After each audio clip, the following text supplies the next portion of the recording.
What's up, guys? It's John at National Sports Entertainment. And we have tonight, technically it's tonight, Eagles at home versus the Vikings.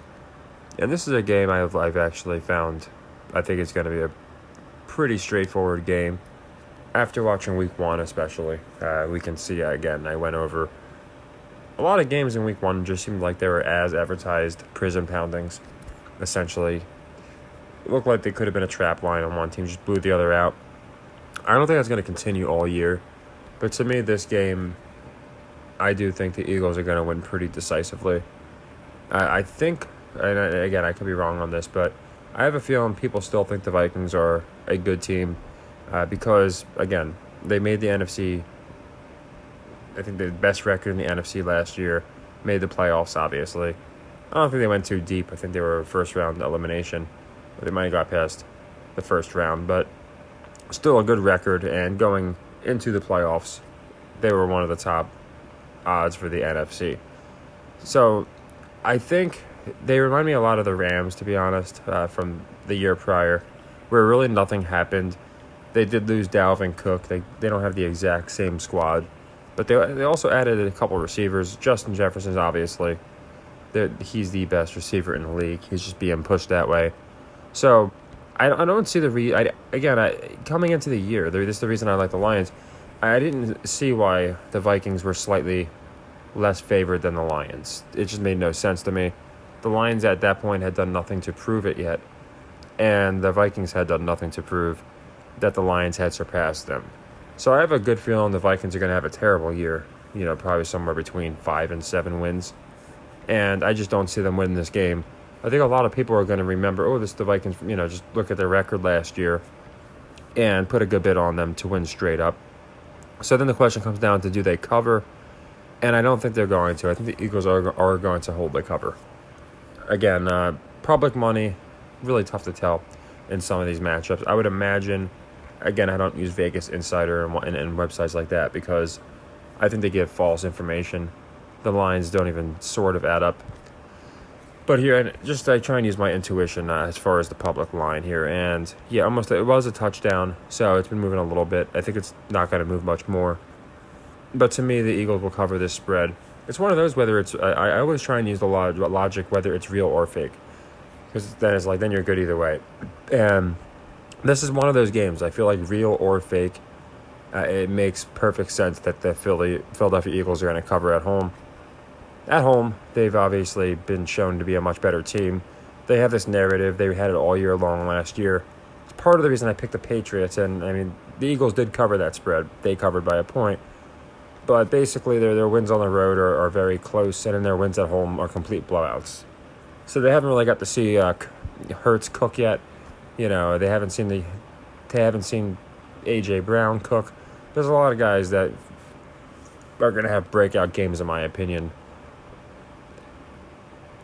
with similar vibes to the Cowboys. It might not be like that big of a victory, but I think it'll be a decisive victory, like the Niners, Cowboys, the other teams in the NFC.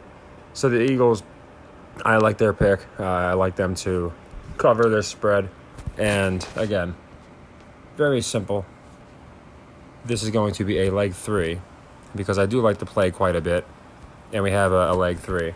So if you've been following the system, then you know exactly how it works. It's going to be for 4 units. And it's for this sequence where we did have the Steelers. I had the Steelers beating the Niners. Thought it was an odd line, the 2-point line. To me, I thought everyone would be all over San Francisco. But, of course, it doesn't always go the way we expect. So that for leg 3 will be the Eagles cover the Niners here. And I'm not sure what your book's offering, but I would just leave it as is. It's 6, even if it's 6.5.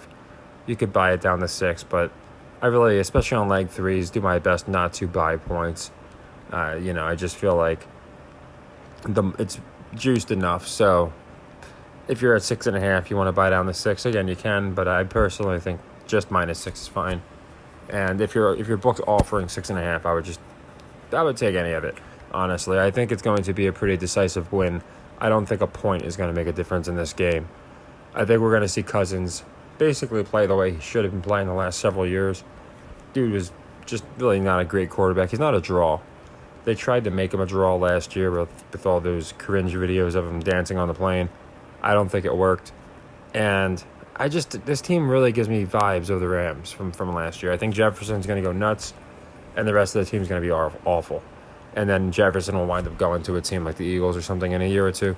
So, yeah, I really like the cover here. It's not much more than that. Outside of this game, like I said, there'll be a bunch of games over the weekend. And I'm going to be going into specifically college. We got Colorado playing. That one's going to be fun to go into. And in the NFL, Jets, Cowboys will be interesting. And a lot of other games. One thing I found interesting, I figured I'd go into it now. I tried to make 2 future bets, and both it wouldn't let me make. So you guys can do with that what you will. The first one was Travis Hunter. For some reason, when I go to pick him, it keeps for MVP, for Heisman, I'm sorry. It keeps telling me out of market. But then when I pick anybody else, I tested it with a buck, and it worked perfectly fine. So I don't know why, but it's not letting me take Hunter, but it's letting me take other guys for Heisman. And then the second thing is the Yankees. They have the exact same record as the Red Sox, but if you look, again, this is just my book, so your books might be different. When I was trying to pick the Yankees, because I have a theory, just to make the playoffs, they're pretty far out, so the odds would be pretty nice. They're not on the list. It's weird. They're cut off, but the Red Sox with the exact same record aren't. So I thought that was odd. So again, do with that what you will. Sometimes it is just a coincidence. But I thought it was odd with Hunter especially. I think Hunter might. My book's offering 25-1. And again, it's not letting me take it. But I think those are great odds because he's a two-way player. He's been compared to Woodson and Champ. One who won Heisman. The other who is known for being robbed out of it, Champ Bailey. So even if Hunter has a year like that and he's in the final nominees, unless it's a year like last year where Caleb ran away with it, and I think we can eliminate Caleb. I don't think they're going to have a two-timer. I don't think they're going to waste that. So unless someone runs away with it this year and it's not Hunter, we'll even be able to hedge once it gets to the end if Hunter's in it enough where you're getting about 25-1 now. Even if someone's a 5-1 favorite and Hunter's in second place, we could pound the other guy and hedge it. So I think it's good value. I also do worry that a lot of people might be pounding him anyway. But as you know, with Deion Sanders, I don't even think in terms of paying the public at all. I don't think they care. It's pretty crazy with some of the stuff that they've done. So yeah, let me know what you think. This is nothing crazy. Like I said, still been looking at the Jets. And all I can say is I like them more than ever. All the TV pundits are completely abandoning them. And now they're giving me more vibes of, not the 85 Bears, they're comparing themselves to that. But I do find it interesting. DJ Reed comes out and says, oh, we're the 85 Bears, the Legion of Boom. And then their quarterback gets hurt immediately. And their defense carries them to victory. To me, those things aren't coincidences. But they're reminding me of the early 2000 Bears with Rex Grossman, where every week we heard the famous quote from Lovie Smith, Rex is our quarterback. And they went to the Super Bowl, and they never changed it. It wasn't enough to get the job done, but I do wonder if it'll be the same issue with Zach Wilson. Now, I still believe they're putting a lot of articles about cap out, but a lot of them do seem to be just that, basically him. He's reached out, they've reached out, not interested, and things of that nature, just kind of vague reporting. So I still think it would be interesting, but I'm not as, right now, at least sold on that as I am Cam or Jameis. I think they do make a little more sense. I still think Cap's possible. As someone who's watched wrestling, I don't think 35 is too old for the guy. He's been putting out cryptic stuff all year. And those workouts were only a few years ago, and he supposedly looked better than ever. So I think Cap could still make sense, but, they could have a deal where they keep Wilson and just, again, they let him do average to below average, and they're going to be good enough to win some games. They're coming up against a stretch of quarterbacks that are very elite. So I'm going to be curious to see how they play against them. Obviously, they've defeated Allen already. And then Mahomes is coming up pretty soon. They got Hurts. I think they got Hurts coming up. I know they got Dak coming up. So they got some good teams coming up. And I love the Jets to get in the playoffs here. I think they're 2.5, 3-1 now to make the playoffs. and for the Super Bowl, it's like 66-1. I still think there's a chance. There's really three teams in the AFC I like, and I'll just quickly go into them. And I don't know exactly, again, doesn't mean I'm picking them every week, but the other one is actually, oddly, the Raiders. It's the Jets, Ravens, and Raiders. I think all three of those teams make sense. The Ravens, you have the Dion connection, and I've liked them for other reasons that I've gone into. Jets, obviously, because I just went into why I like them.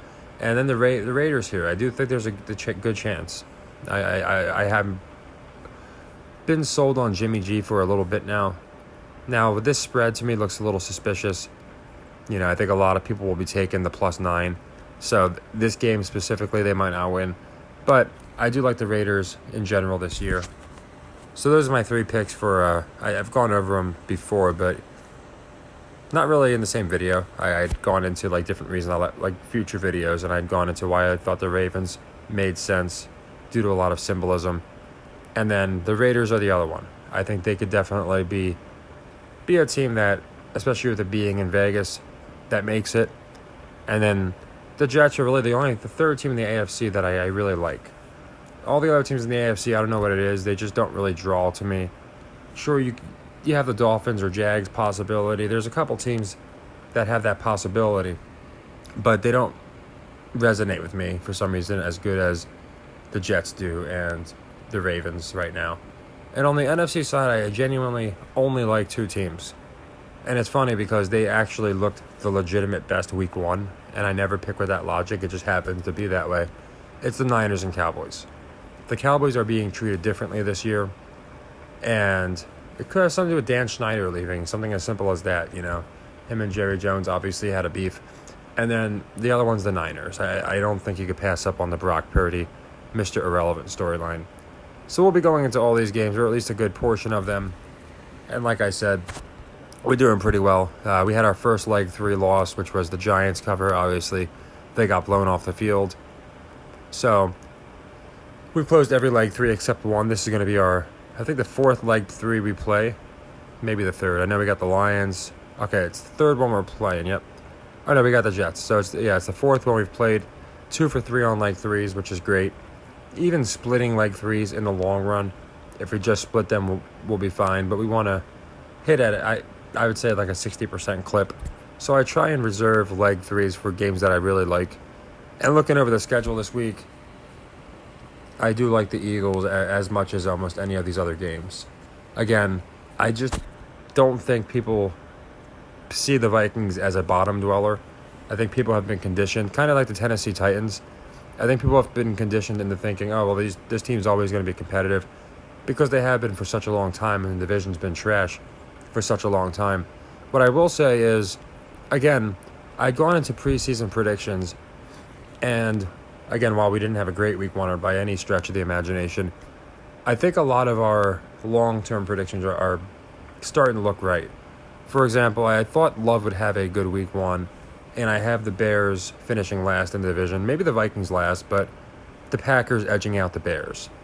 I just think Love has, no pun intended, more love for him right now. I just don't see the complete commitment behind Fields. He's not being treated like an elite quarterback at all, or like a guy who can become one. So, as far as the Vikings, the Lions, with the Packers, I think we have a good idea of, and I know it's only been 1 week, and we'll see how this week goes. But just looking at the updated Vegas lines, things like that. The NFC North here, I still like my call there. The AFC West, again, it's only 1 weekend, but the Chiefs have a loss. The Raiders looking okay. I think the Chiefs still missed the playoffs. I know it sounds crazy. And now I really like the theory that, again, I think Double P brought it up, the Bills possibly missing the playoffs. I think one of the two definitely does. So it might sound, nuts, but I do think either the Bills miss and Allen is out of, the top 5 for whatever reason. Somewhere last year they decided we're just going to pretend we stopped pushing this guy and we're going to put Burrow and Lawrence and all these other guys in his spot. So Mahomes is not, in my opinion, there's no risk of that happening to Mahomes, but it could definitely happen to Josh Allen. The Chiefs I have missing, I had gone into because Brady missed his first playoff early in his career He had the two Super Bowls, or I think he had one Super Bowl, then he missed, and then he had two more. Mahomes won two, so I think he misses and then gets one or two more. So to me, it makes sense that this would be the year the Chiefs win. Just trying to run down a couple of these divisions and see where we stand. Chargers is an interesting one. I think that the same old Chargers. They might eke into the playoffs, but I don't see them making a run. Seahawks, I think they're falling apart. Another good line here. I think it's going to take several weeks, I think, for people to be really hot on Detroit. I'd gone into this before. So I think there's a good bit of matches that we'll be able to take advantage of this week. And again, there's a lot of teams, in my opinion, that I think we have a good idea over the pulse. Now, one that's going to be really interesting to watch is this one here. Obviously, we have two rookies going up against each other, two of the three rookies, and they're going to want to establish these rivalries early on. So this is going to be an interesting one. Obviously, they got it 50-50 right now. I'm probably leaning Indianapolis. And then these are all, again, just my first gut reaction for a lot of these games. But the reason I'd lean Indy, I just think of the two teams, they're going to make Indy a better team this year. Nothing crazy about it. And this is a pretty odd line, It might tell us how good the Vikings really are, because Bucks just beat them, but you can see here they're barely a favorite against the Bears, who did terrible. So maybe Vegas doesn't think too much of that Vikings win. That's what I'm thinking. I think that's an interesting spread, only 2.5. Obviously, it's early into the season. And this one should be interesting, too. I'm not on board. So I had the Panthers win in the division. But Hutch brought something to my attention, as did obviously Phoenix is the one who mentioned. For anyone that didn't know, if you didn't see I did 2 videos ago, how all of Deion's teams won on the same week. It was all 11 of them on the same day, actually. The only one that wasn't the same day was the college teams, which were on Saturday. But all of his football and baseball teams won last Sunday. And then Hutch brought to my attention, what if we pick all the teams to make the playoffs?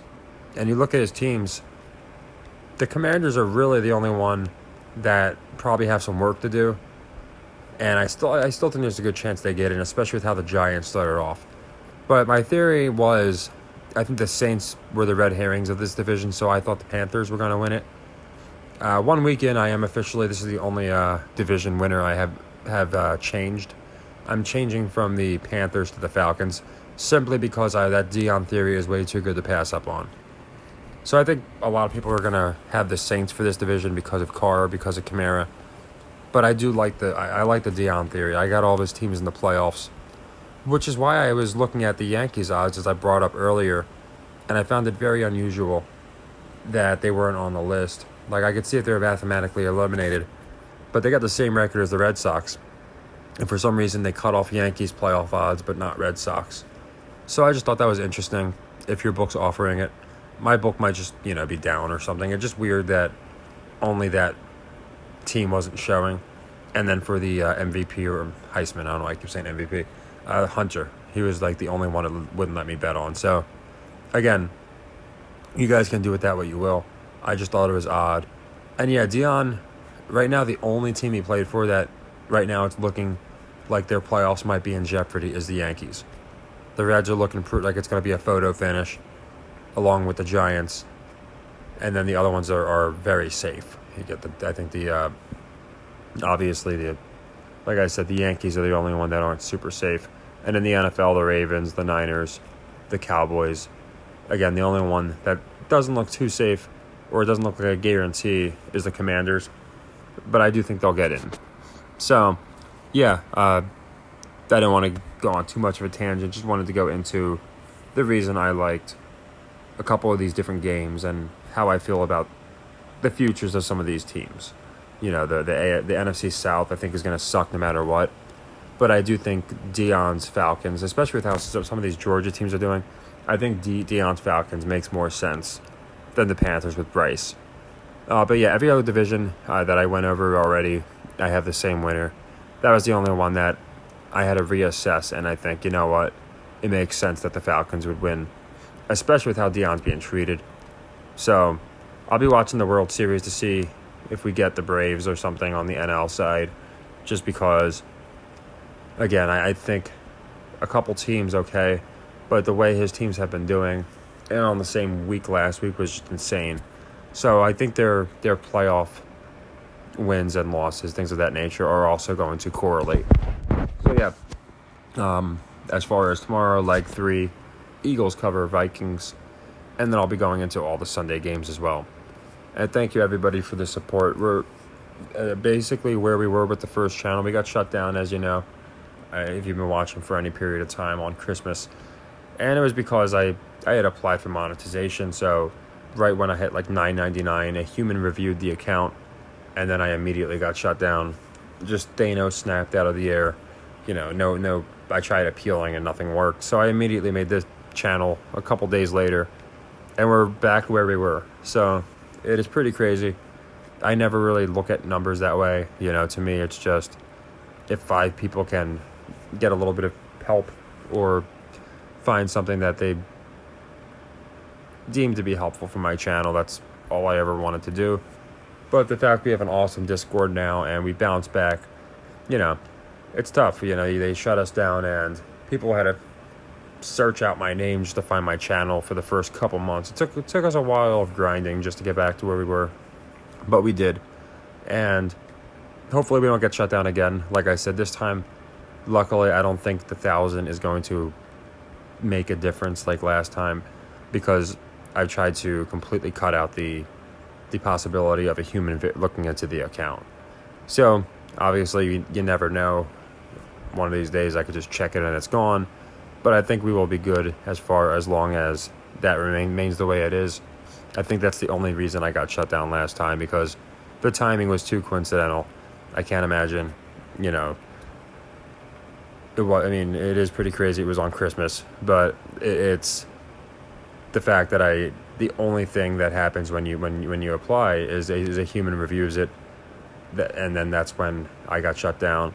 I'm thinking that's what happened. So I'm thinking there's a 80% chance this time we're going to be safe, unless I start talking about stuff, that's a little deeper than this, which is why I really try not to. I try and, when I see some very interesting things, I'll try and talk about it, like DeMar, like Bronny. But if it's going to get me shut down, then obviously you guys know my opinion on that stuff. I think it's bullshit, but there are certain things on YouTube that are just going to get you shut down. So I think we'll be fine. Like I said, I didn't want this to be long-winded. I just kind of wanted to go over my rationale for some of these teams. The Raiders, Jimmy G, they push him as a winner. To me, it's just pretty simple. I think he's going to win, and win against good quarterbacks. Falcons, again, Deion Sanders, a lot of it isn't fancy. Lions, I think they're going to be the team. They're 2-0. Oh no, they're still not that good, and people keep fading them and saying they're not that good, and then they wind up with like 12 wins. That's just kind of how I see them. Vikings, again, a la Rams of last year, and just a lot of these teams, I'm getting a lot of vibes where they're trying to compare them. And one last thing, the Jets, not only are they getting comparisons from to the Bears, again, not just from DJ Reed, but from other people, they also remind me of them of the Jets themselves back when they made the AFC Championship with Vinny. They last won the division with Chad Pennington 21 years ago. When Vinny got hurt, he got replaced with Chad Pennington, the same exact injury. They had made the AFC Championship then. So I have a feeling that I think they do this because they know fans watch the team will have players to compare it to. So 10 years, 20 years later, oh yeah, this reminds me of how they played back in this year. And the Jets, they're reminding me of the late 90, early 2000 Jets. So that's one of the reasons I do think if any time, this year, next year, but obviously we're picking for this year, would be the time that they'd make the AFC Championship. They have that combination of everything right now. And as we know, I don't think Rodgers makes a difference. I think they could stick anybody in there at quarterback. We saw them do it with Mike effing White. So, yeah, that's not really a thing that I see as a concern for that team. So they moved, like I said, from 40-1 all the way to 70-1. Their odds almost got twice as long. I still think the Jets have a good shot. I still think they make the playoffs. I don't know why everybody's abandoning them. I guess, even thinking it's real, I would think people would still be with them, seeing how good their defense is. And I think they're going to be the best defense in the AFC by a mile. I do. I think they're going to be better than the Broncos, a lot better than the Bills. Played good defense, but I think the story is about the Jets defense. And I wouldn't be surprised if they finished with the best defense in the NFL, honestly. I think they're really trying to push this defense as something new. So yeah, let me know if there's a specific game that you're curious about and what you think about the Vikings-Eagles. If you think the Vikings are going to be competitive with the Lions, or if you think that they've had enough and this year they're going to be nothing more than red herrings and have a pretty terrible year. That's just kind of what I think. I have them finishing actually last in the division. If not them, the Bears. But I have the Packers and the Lions finishing well ahead of them. I just really think between the Vegas lines changing and the fact that they have no draws outside of Justin Jefferson, really, I think it makes sense that they're going to start getting beat down. So yeah, Eagles win. I think it's going to be a decisive win. Maybe akin to what we saw. Maybe not as crazy, but like we saw with the Cowboys versus the Giants. A lot of people are expecting an even game from two teams that made the playoffs. And I think we're going to get a complete rout. So just my opinion. And again, it's going to be for a leg 3. So take care and happy earnings.